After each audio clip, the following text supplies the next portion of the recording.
For me personally, I love the character of Professor Aronnax. I used to study biology back when I was 20 something, Oh, no way. and I always wanted to be a maritime biologist, marine biologist.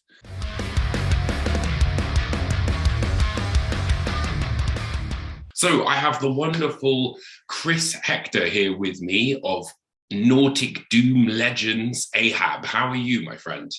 I'm doing fine. Just got me a sip of rum and having a nice evening with some interviews tonight. I'll just jump straight in all about the album and everything like that. So, with it being kind of so long between the boats of the Glen Carrig, when was it that you guys fully started to work on the material that's become the Coral Tombs then? That's a hard question. I mean, obviously we've been working on some sort of album for, let's say, the last 5 years, but it wasn't that clear in what direction we want to go story-wise. And well, in the meantime, life happened. There were some kids born, and we had quite some live gigs and had to rehearse for that. And so songwriting was just like the little stepdaughter somewhere. At some point, we were sure we had to do something now. And I think it started 2 months before Corona happened. I mean, most of the time we need a deadline and then we get going. Without a deadline, Ahab is a bit of a slow ship. When it comes to, because one of the things that really sort of, I think, surprised me when I came across the boats of the Glen Carrig about, I think it must have been like 5 years ago. And ever since then, I've been hooked. And I always wonder, how do you guys choose the concept that you're going to go for? Like, what's the thought process behind it? Well, normally someone, if it's a fan on Facebook or a bass player Stefan or me reading something, and we just try out and read it. And if you get hooked, then it will be considered being a story. And at that point, everybody in the band reads it, and then we choose. We already had another concept, which I really liked the idea of, because it was more, it was a maritime concept, but it was about the slaves being taken from Africa to America. And that would be very interesting music-wise for us. But then again, we read the book and it just didn't click. I mean, the story wasn't that good. It was also kind of mystic horror story wrapped around all this stuff, but it didn't work. It just didn't work. And that's when we reset everything. And then we came up with, well, let's try 20,000 Leagues Under the Sea, and that worked out. It's awesome, man. I love the fact that you all read the book as well, and there's not just kind of one person who's kind of like, okay, well, this is how it goes, you know? Yeah, even our illustrator, Sebastian Jerka, always reads the books. Oh, really? Yeah, he does. Because I thought the artwork for the Coral Tombs, it kind of gave me a bit of a Lovecraftian kind of vibe. At first, I thought about going into Otto Dix, if you know that guy. That's one of my favorite artists, but it didn't work out the way we wanted it. And so I talked with Sebastian, and we just talked in what direction. And we were thinking of a bit more science fiction-y stuff. I had this one picture of I don't remember the artist, but I think it was 70s, 60s, 70s science fiction artist.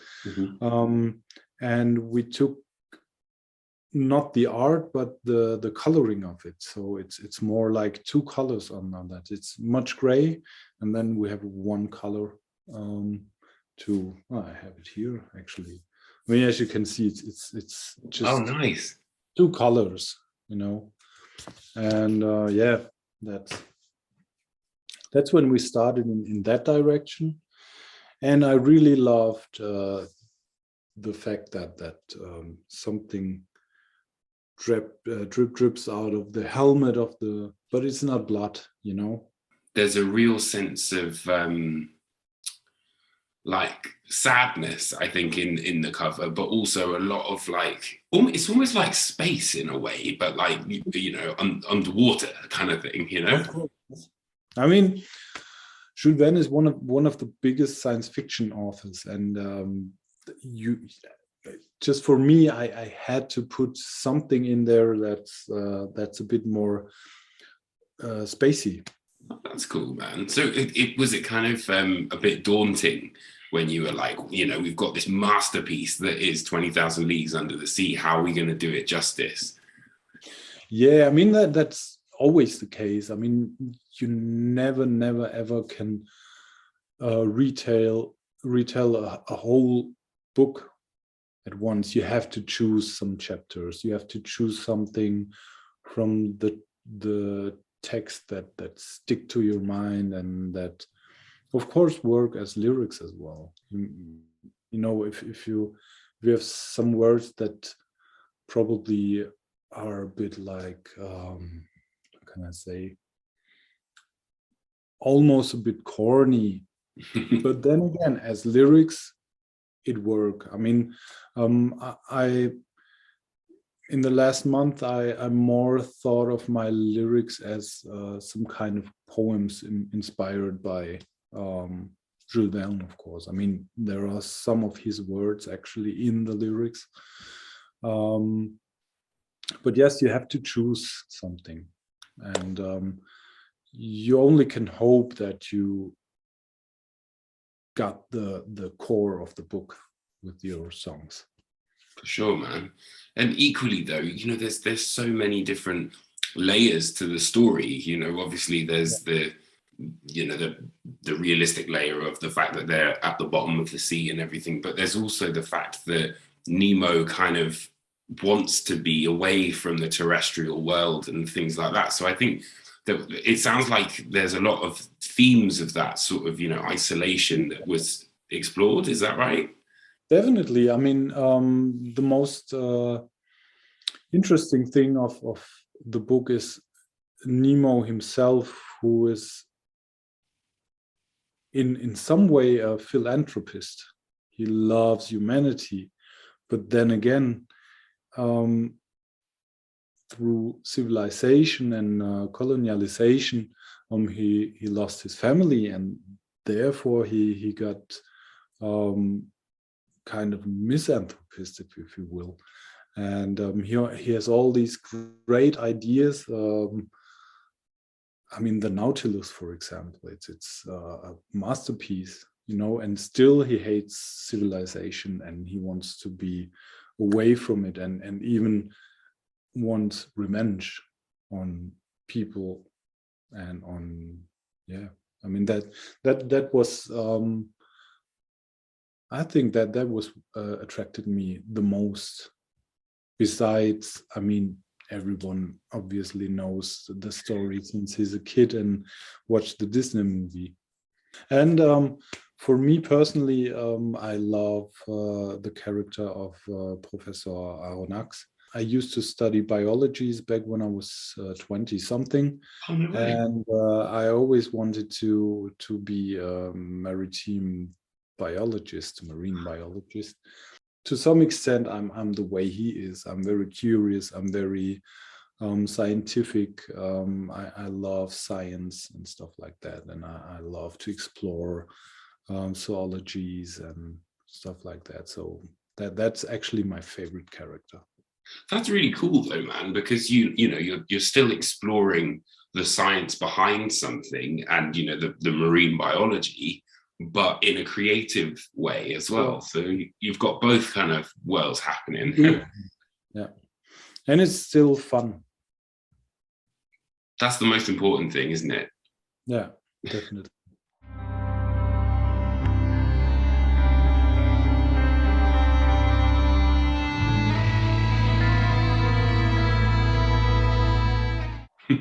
So what was the writing process like? You know, how do you kind of like, I don't know, there's so many like riffs on here where I'm just like, wow, this just sounds so solemn and sad. Yeah, I mean, many parts of the album is actually written to a big extent by Daniel, and he's kind of a little like me. He's really into melancholic music and sad music and stuff like that. And then I don't know why, but that's something that gives him much. And he used to say that if he couldn't do music, he probably would go nuts. So yeah, that's very important. Yeah, as far as it comes to my writing, for example, Mobilis in Mobili is mainly written by me. That's something that just I have something in mind, some mood, some pictures, and I just fiddle around, and it's the same with books. Sometimes something sticks with your head, and then you go there again and go there again, and develop and develop, and then something like this strange middle part of Mobilis, the clean part comes out of it, and that's just happens. And sometimes it's that Daniel reads part of the book and knows where we want to go. Sometimes it's Daniel writes something and I have something in mind when I hear it and write some lyrics that fit. Yeah, it's you come there from many sides. Just because I was going to ask actually, what is it? Kind of the writing informs the lyrics, or the lyrics informs the songwriting? So it's kind of a bit of both then. Everything, yeah, everything. I mean, you have sometimes you even have a part of the song, and you don't even know which book you have. And of course, some parts just don't fit, and I mean, they're not thrown away, but they're being put aside for not fitting the book. I mean, you have to sacrifice some music to make it work with the concept. It's great though, man. I really feel that there's a real strong sense of continuity on the album as well. I think so too. I mean, it wasn't on purpose, but when we first listened to the whole album, we realized it was really soundtracky, and of course in our biography it says it's the most soundtrack sounding album, blah blah blah. But actually this time it's not blah blah blah. It's really the way I think about it. Even the first song is so soundtracky. All this da, da, da, da, da, da, da. You could put that into the Disney film, for example. that's going to be the extra special bonus edition where you guys have like soundtracked the original. And there's even if you listen to the solo at the very end of the first song, Professor Aronnax, there's actually a reference to the original film melody in the solo. Oh, no way. Really? Oh, that's so cool. That's the kind of stuff I love, you know, where it's kind of like almost quite meta, and it's like, you know, a thing within a thing, sort of Easter eggs for fans. That's so cool. Man, that's so cool. But yeah, it weirdly feels like, you know, it may necessarily be a different melody, but it feels like you've kind of heard it before, if that makes sense. Yeah, yeah, yeah. Yeah, I mean that's something that's for me is the masterclass of writing music, and I think I can't do that, but Daniel can. Mm, wow, it's amazing, man.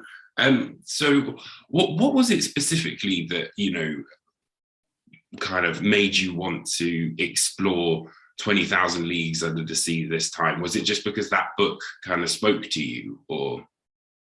Yeah, I mean we were, as I said, we had many books before, and we had many ideas, and nothing seemed to really work for us. And we went in that direction, then we went in that direction, and nothing really clicked. And I mean, The Giant was an album that could have been 20,000 Leagues Under the Sea too.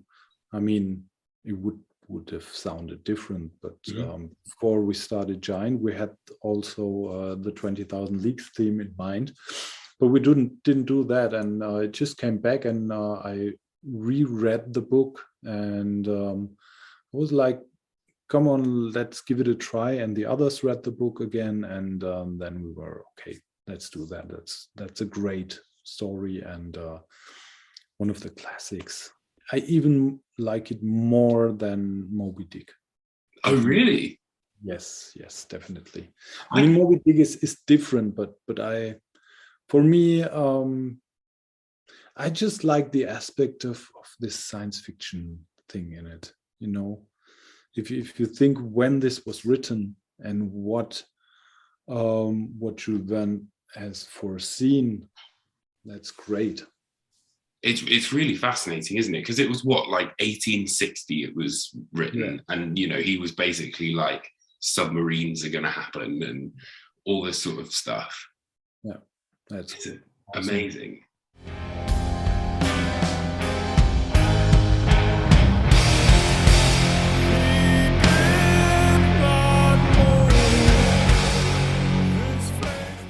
Wow. So you mentioned about, you know, the marine biology. It's really, really interesting. What made you kind of want to be a marine, you know, like marine biologist? What interested you in that? I don't know. I mean, I remember in Germany there are these books for kids.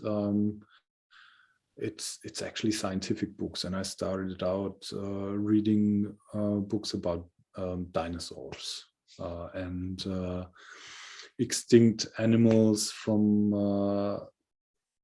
millions of years ago, and then it just developed, and I just loved biologies. It was one of the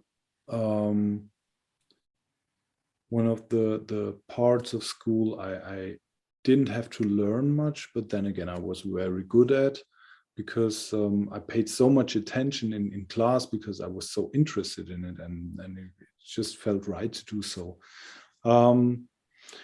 Yet again, back then I thought I would not be employed if I finished the studies, so I quit and did something in my with my other love, music, and became a music journalist back then.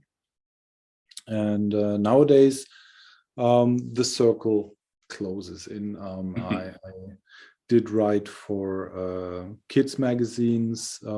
For that one magazine I developed was exactly the brand of the books I read when I was a little kid. Oh, no way. Oh, that's awesome, man. That's really, really cool. So I guess, you know, maybe for people who aren't as familiar with 20,000 Leagues Under the Sea, would you be able to kind of give us a little, maybe like a small breakdown of what the album tackles and what stories? Shit. Okay. I mean, obviously there's this strange whale or this strange monster that sinks ships. And all the governments try to find out what it is actually, because their ships are being sunk. And then they hire Professor Aronnax and some harpooners and many people, and they go and hunt down this strange monster, which sinks the ship of Professor Aronnax and his concierge, and they fall aboard from the ship, and they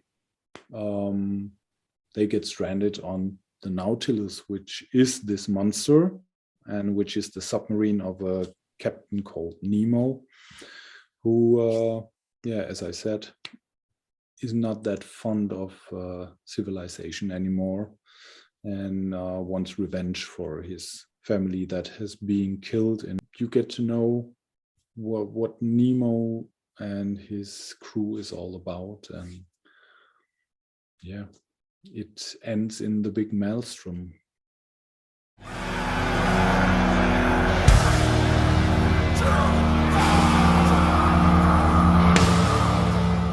Mentioning the maelstrom and everything like that, because that's when in the record things get a bit heavier. Did you kind of want to reference that and kind of, you know, sort of show the madness of that end climax, but in a musical kind of form as well? Yeah, definitely. I mean, of course we didn't have the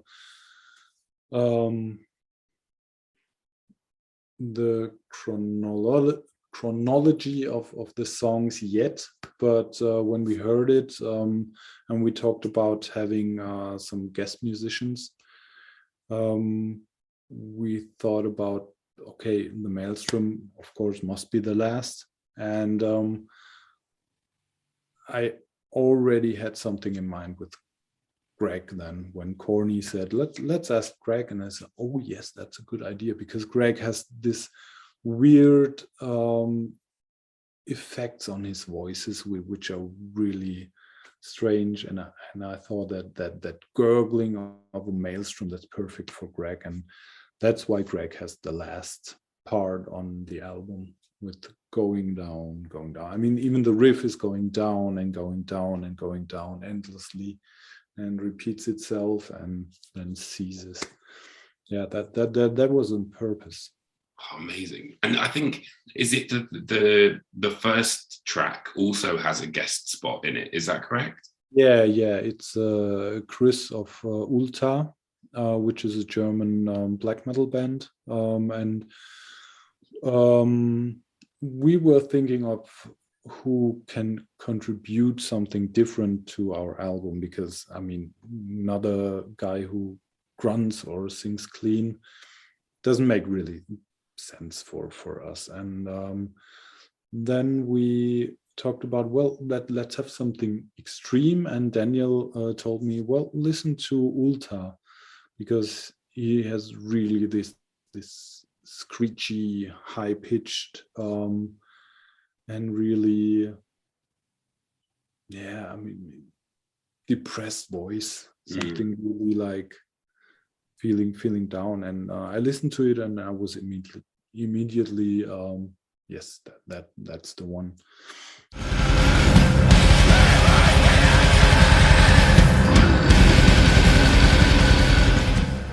What does the Choral Tombs represent to you? What does it mean to you as an album?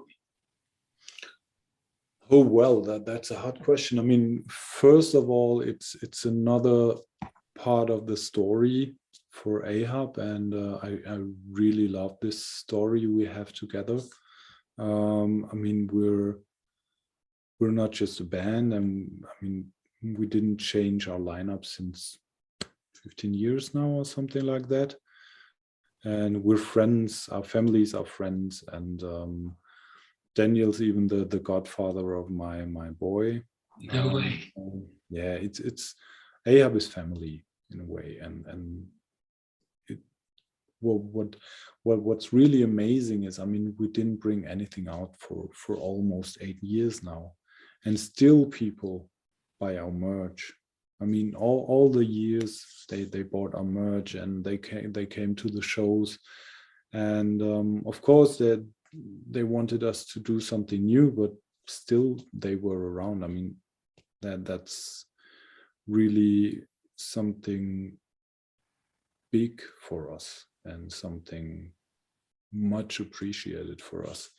The response when you guys put the first single out was fantastic. It must have been very humbling.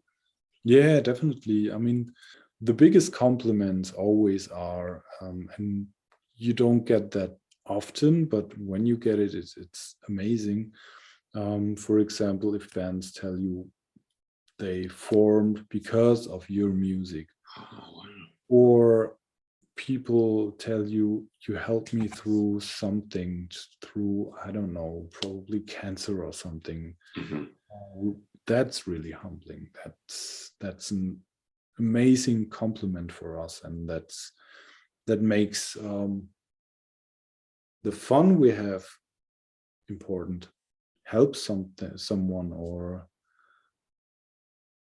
get someone to be creative. That's the biggest thing you can achieve as a musician. Absolutely, man, 100%. I mean, I absolutely love the record. I think it's an early album of the year contender without a doubt. Like, it's so cool. I've got the box set with the orange vinyl pre-ordered as well. And I also saw you guys are releasing what's it called? The EP. Yes, The Oath, which was released one time. I think it was 100, limited to 100 or 150, and it wasn't available ever since. And I mean, the collectors will hate us probably now. Sure. I think you're doing something right if the collectors hate you. Yeah, probably. Well, listen, thank you so much for taking the time to have a chat. Ahab's Coral Tombs is out on the 13th of January, and it's absolutely amazing. But yeah, it's been a real pleasure to talk to you, Chris, man. I really appreciate it. Cool. Thank you for having us and me.